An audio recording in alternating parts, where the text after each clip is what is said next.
بسم اللہ الرحمن الرحیم. Life and living to Pakistan study. آج ہمارے پاس جو ٹاپک ہے وہ ہے ریاستوں کے الحاق کے مسئلے پر موڑ.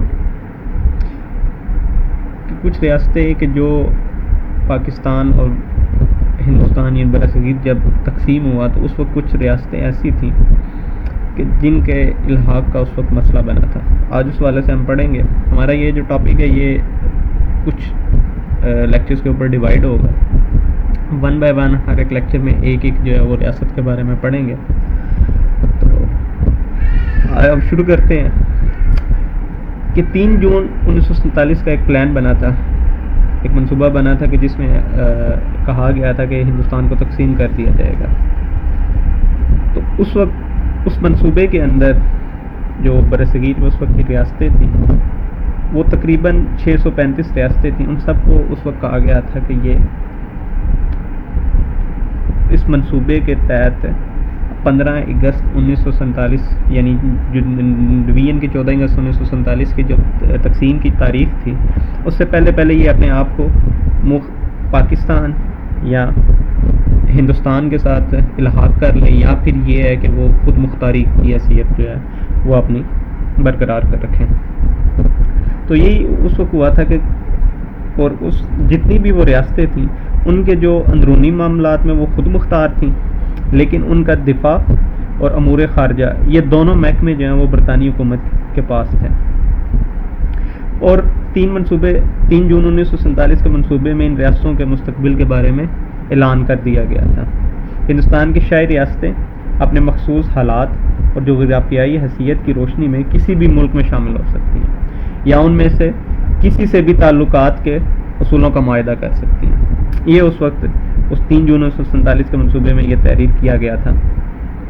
اور 15 اگست 1947 تک ہندوستان کی اکثر ریاستوں نے اپنے مستقبل کا فیصلہ کر لیا تھا, لیکن ان میں سے 14 جو ریاستیں تھیں 635 ریاستوں میں سے 14 ریاستوں نے پاکستان کے ساتھ الحاق کیا, اور ان میں سے 5 ایسی رہ گئی تھی جنہوں نے اس وقت 14 اگست یعنی 15 اگست 1947 تک اپنا کوئی فیصلہ نہیں کیا تھا کہ وہ آیا پاکستان کے ساتھ شامل ہوں گی یا ہندوستان کے ساتھ شامل ہوں گی یا خود مختار ہوں گی.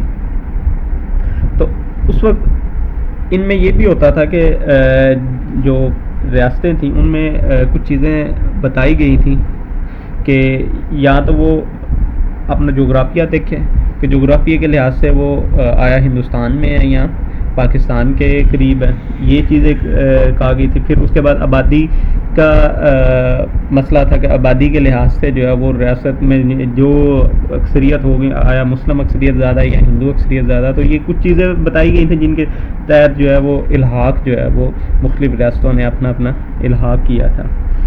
تو ان میں سے اب جو 5 ریاستیں رہ گئی تھیں ان میں اب ایک جوناگڑھ کی ریاست تھی, مناوادر تھی, حیدرآباد, کشمیر اور ریاست منگرول. یہ ہماری کچھ اس وقت ریاستیں تھیں, ان کے بارے میں ہم پڑھیں گے. تو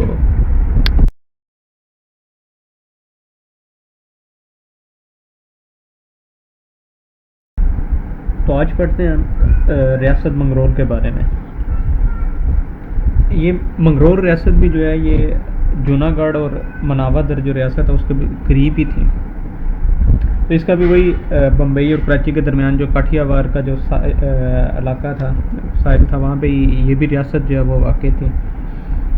تو اس ریاست میں بھی باقی جو ریاستیں تھیں ان کی طرح آبادی جو ہے وہ زیادہ تر جو ہے وہ ہندو ہی تھی, لیکن جو حکمران تھا وہ مسلمان تھا.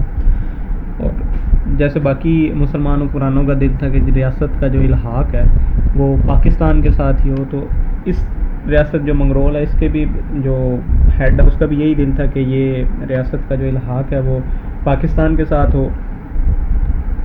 لیکن بات پھر اسی جگہ پہ آ جاتی ہے کہ ہندو قیادت جو تھی کانگریسی قیادت اور لارڈ ماؤنٹ بیٹن وہ کبھی بھی یہ نہیں چاہتا تھا کہ کوئی بھی ریاست جو ہے جو باقی بچ گئی ہیں ان میں سے کوئی ایک بھی ریاست جو ہے وہ پاکستان کے ساتھ الحاق کرے.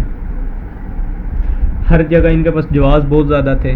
کسی کو انہوں نے کہا کہ جی یہ ریاست جو ہے اس میں آبادی ہندوؤں کی ہے, کسی جگہ پہ کہا کہ جی اس ریاست کا جو جغرافی ہے اس میں کسی طرح سے بھی یہ اس کی کوئی ایک سرحد جو ہے وہ پاکستان کے ساتھ نہیں ملتی. تو اس طرح کے کئی جواز جو ہیں انہوں نے بنائے، اور ان سارے جواز کا جو آخر ہے کشمیر ریاست کے اوپر، وہاں پہ آ کے ان کا جواز بدل جاتا تھا. لیکن ان باقی جو ریاستیں ہیں 4، ان میں انہوں نے یہی کام کیا. اور جیسے ہی قائد اعظم کی وفات ہوئی تو بھارت نے جو ہے وہ اس اسٹیٹ کے اوپر جو ہے اسی طرح باقی اسٹیٹس کی طرح قبضہ کر لیا، اور بالآخر اس اسٹیٹ کو جو ہے وہ اپنے اندر الحاق کر لیا. اور جس طرح پہلے معاملات چل رہے تھے، معاملات اسی طرح چلتے رہے. ہندوؤں کی اکثریت ہونے کی وجہ سے پاکستان نے جو ہے وہ اس کے اوپر کوئی سٹانس نہیں لے سکتا تھا، اور نہ ہی کوئی جغرافیائی سرحد ملتی تھی. اس وجہ سے پاکستان اس طرح سٹانس نہیں لے سکتا تھا. آج کے لیے اتنا ہی. اللہ حافظ.